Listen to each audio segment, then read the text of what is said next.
Hello everyone, this is Jasmina, and in this video I'm going to talk about how I deal with crystals and color in Feng Shui. Now in general, I don't use crystals because there's a lot of ambiguity surrounding them. Some practitioners say they energize like water does, but only water energizes like water. Crystals are definitely not water. Their elemental identification depends on the material that the crystal is made up of. So if it's a natural crystal, it obviously has an earth element. And even man-made glass crystals, including the lead glass crystals, which are quite beautiful, they also have the earth element because glass is basically sand. There's a few other elements added, but they're usually also from the earth. Now, man-made plastic crystals can be said to have wood energy, but it's dead wood. Most plastics are made from petroleum products. So that is things that died a very long time ago. And I think you should avoid them completely. Now, earth is very rarely used as a cure. Or an energizer. So the crystals, I don't know how well they can work as an energizer. When wood is used as a cure, it must be a living plant, not dead like a piece of furniture. Now, the purpose of placing crystals is also rather ambiguous.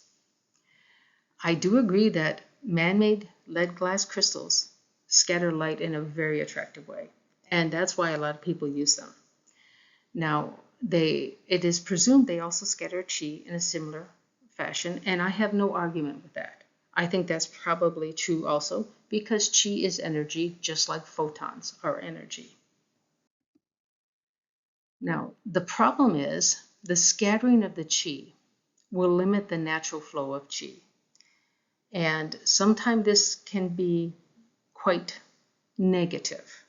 It depends, though.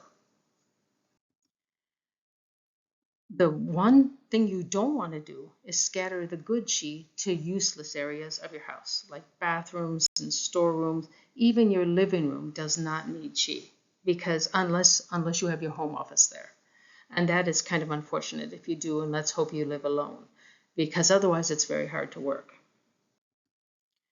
So crystals must be placed with extreme care so as not to detrimentally limit the natural qi flow or scatter it to places that aren't good. One example I could actually see work is if you have a hallway that does receive qi from your main door and you have a bunch of bedrooms off that and maybe only one bedroom receives qi, well, this may be a way to help spread the qi around. That is at least theoretically possible.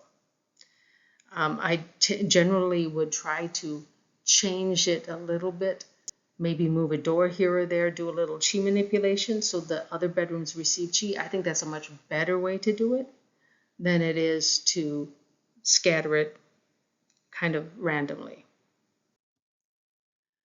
Now, some practitioners also say that crystals can diffuse sha qi, but I do not agree with this.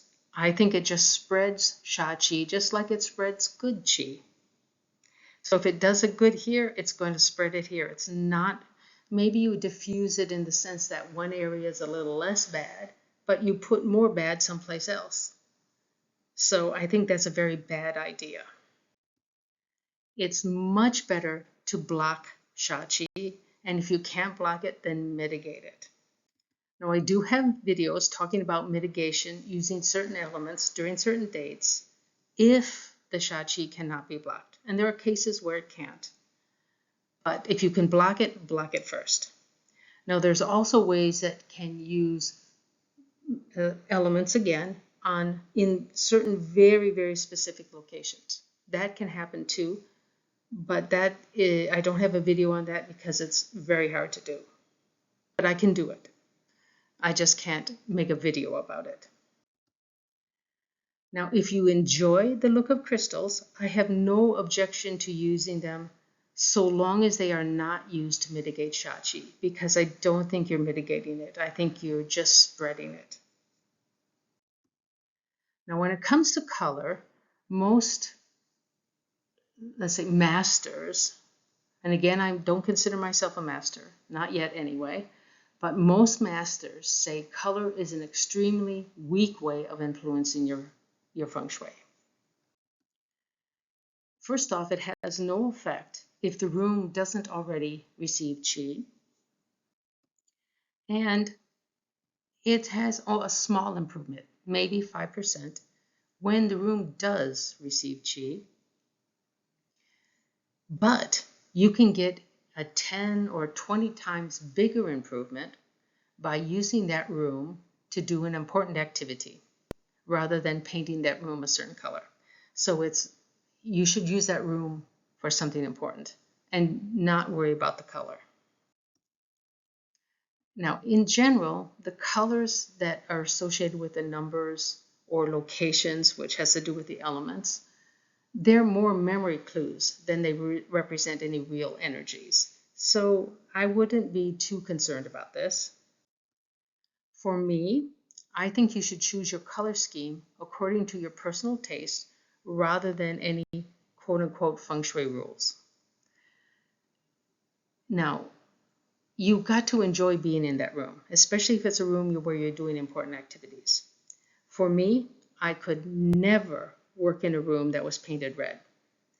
I just don't like the way red makes me feel. To me, it's too violent. That's how I describe it. But if you love red, then there's nothing wrong with painting your room red. But if you hate red, don't paint your room red because you'll have so much trouble working in there that you just won't want to even be in the room. So to me, use your personal taste.